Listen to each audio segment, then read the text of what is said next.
stop that.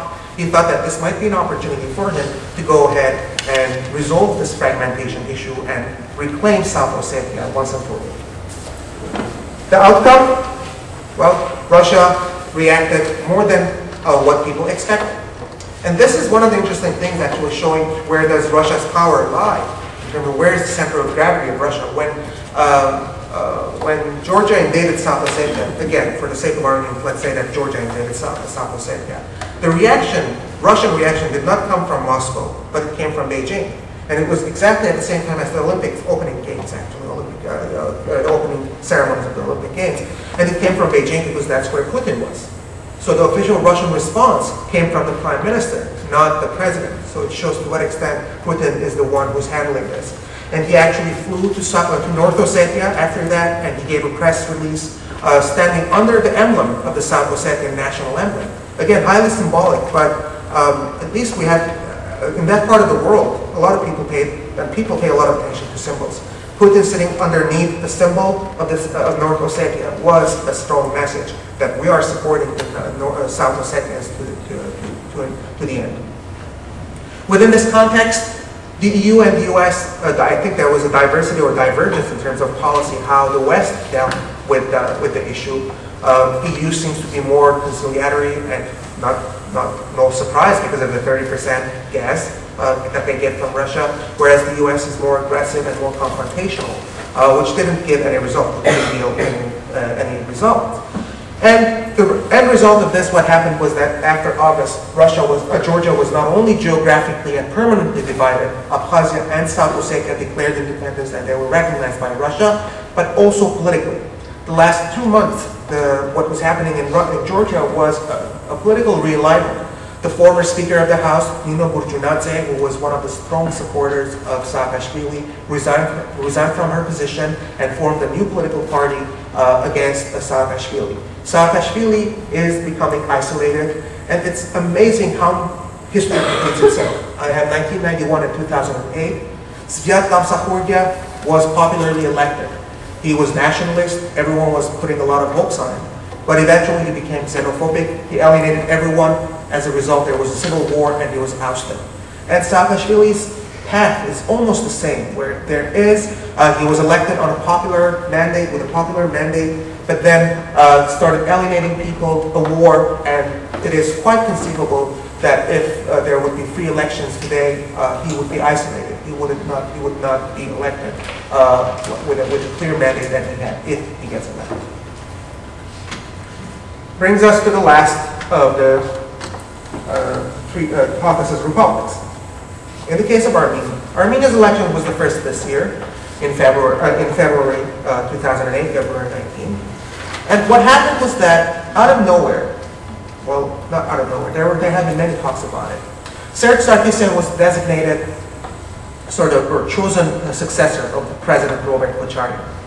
Now, the former president, the first president of Armenia, Levon Ter-Petrosyan, who was basically ousted in a palace coup by Robert Kocharin, the previous president.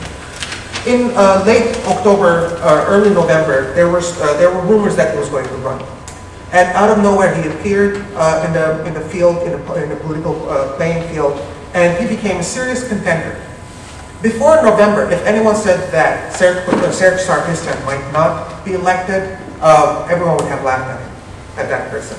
But with Ter-Petrosyan coming into the game because of his past as a former president, and also because of the fact that he was absent from political scene for over 10 years, that also made it, people had forgotten most probably about his policies or his approach of things. But he became a serious contender. To make a long thing short, Serge Sarkisian was elected. But I want you to pay attention to the margin of election. He passed with 53% of the votes. And remember, had he made less than 50%, there would have been a runoff election, which could have made things more complicated, and Ter-Petrosyan could have become even more of a serious contender.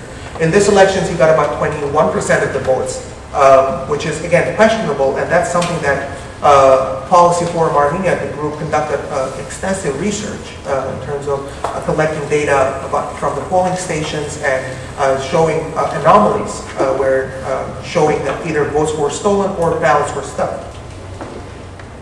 And Bedrosian managed, this is what a fascinating thing about Armenia, perhaps in all of these events, Armenia's election was the less predictable. No one could predict what could have happened or what happened in Armenia. Mostly because of the fact that in the last 5 years, there was a strong civil society movement in Armenia, increasing civil society movement, which made a lot of change, which I'm going to mention briefly momentarily. And again, just like in Georgia, you have history repeating itself. Since 1996 presidential election, Bedrosian was a questionable winner in 1996. There were demonstrations, and the army was brought into the city. Ever since, all the elections have actually been problematic. There haven't been any sort of serious development. There have been some advancement, but overall there was a problem in all elections. But 96 and 2008, I've chosen to emphasize those, mostly because of the fact that the elections witnessed, the post-election period witnessed mass demonstrations and even to some extent casualties, human casualties. The PFA report, the policy forum report, actually dwells on these in very detail. It's over 45 pages with as I said, graphs and analysis. But a couple of things, a couple of highlights. Busing. This is one of the things that occurred during the election and pre-election period. You had government officials, the government basically asking their people who work at ministries or school system, they would go and pick up teachers and students from schools or from ministries and bus them to a certain location where Serdar Sargsyan would be giving a pre-election rally. So it was sort of, and if you're working for the government, of course you don't have an option. You have to go and you have to be very enthusiastic about whatever you say and your support. Vote buying and voter intimidation. These were actually during the election day, on election day.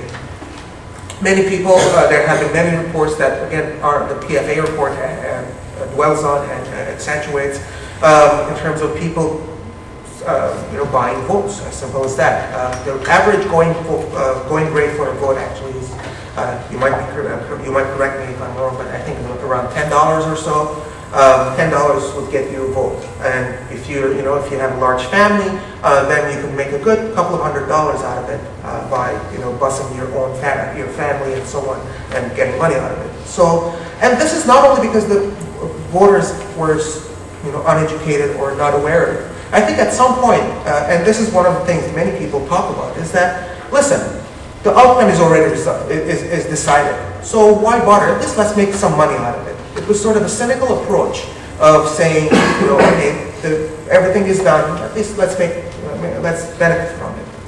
Voter intimidation. People would go to the votes, and because you would have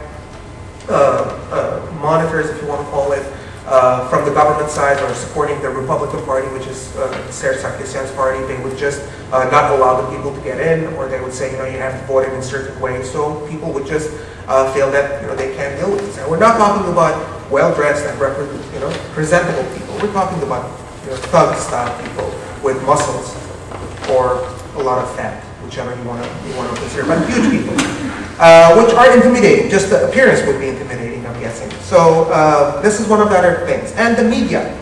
The media during the pre-election period was very biased and almost exclusively showed Serdar Sargsyan and his speeches, and at the same time, as Bedrosian became the main contender, it started presenting Bedrosian in a very negative light, mostly going back to 1991, 92, the early years of the Republic where Bedrosian was the president, and trying to show to the people that, listen, if Bedrosian comes back to power, you're going to be out of electricity, he's going to, the country, there's going to be shortages and so on, which was true in terms of his presidency, but the result was not because he was president. The result was because Armenia was at a war, the country was surrounded, and there was a blockade on the country, and it was the second year of post-transition or post-Soviet transition period. After the election, what happened? Demonstrations. From February 20th until March the 1st, there were many peaceful demonstrations. And this is actually the interesting phenomenon in Armenia, that it showed the rise of civil society movements in Armenia. Georgia had that.